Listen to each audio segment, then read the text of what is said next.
So now we start 8th question.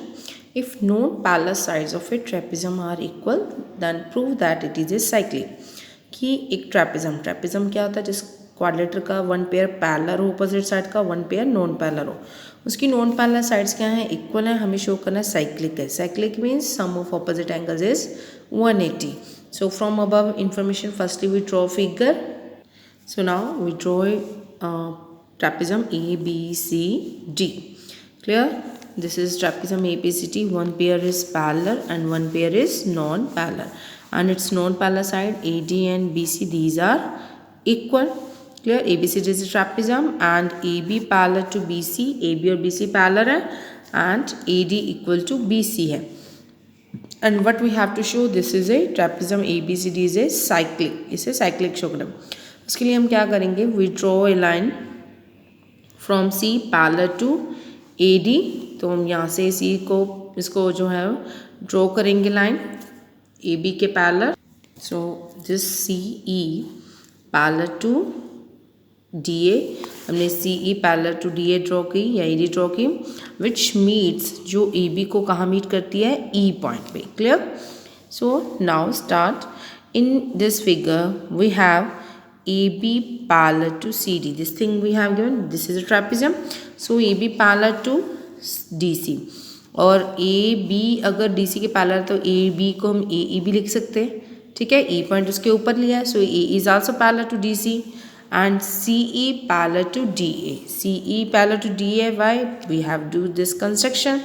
अब किसी भी क्वाड्रिलेटर के ऑपोजिट पेयर अगर आपस में पैरेलल हैं, इसका मतलब वो क्या बन गई, पैरेललोग्राम होगी. So quadrilateral AECD, this is a parallelogram.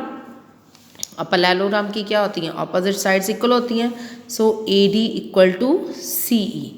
AD जो है CE के इक्वल है, और हमें गिवन क्या है कि AD और BC non parallel side, AD और BC भी आपस में इक्वल है.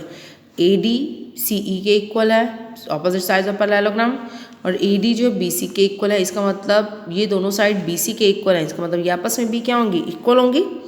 AD equal to CE and BC is equal to AD. This thing we have given from above first and second. AD CE के बराबर है और AD जो BC के इक्वल है, इसका मतलब ये दोनों साइड्स भी क्या होगी, आपस में इक्वल होगी.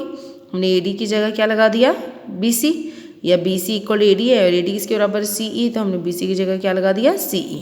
सो ये दोनों साइड्स क्या होगी, इक्वल होगी. Now we have taken this triangle BCE. अब हम ये ट्राइंगल लेते हैं BCE. इसमें हमने प्रूव कर लिया कि BC इज इक्वल टू क्या है, CE है. अगर BC CE के इक्वल है, सो BC के ऑपोजिट एंगल यहाँ पे क्या आ रहा है, वी नेम इट एज, हम कोई भी इसको नाम दे सकते हैं. This is angle 1. हमने इसको क्या दे दिया, एंगल 1. BEC भी लिख सकते हो, या एंगल 1.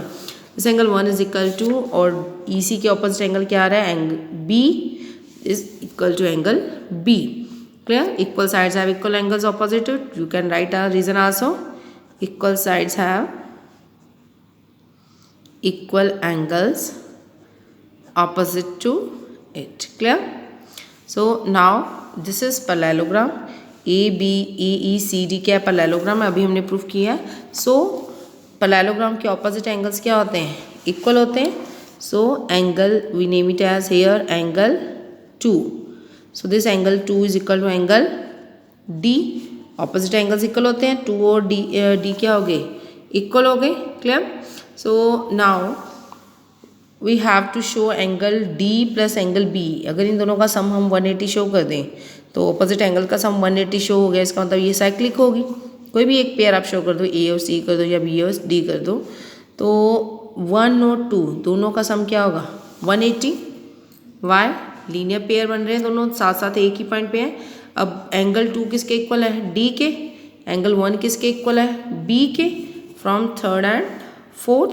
तो अब शो हो गया कि ऑपोजिट एंगल का सम क्या आ रहा है, 180 आ रहा है. इसका मतलब ये हमारी ABCD क्या है, साइक्लिक क्वाड्रिलेटर. क्लियर?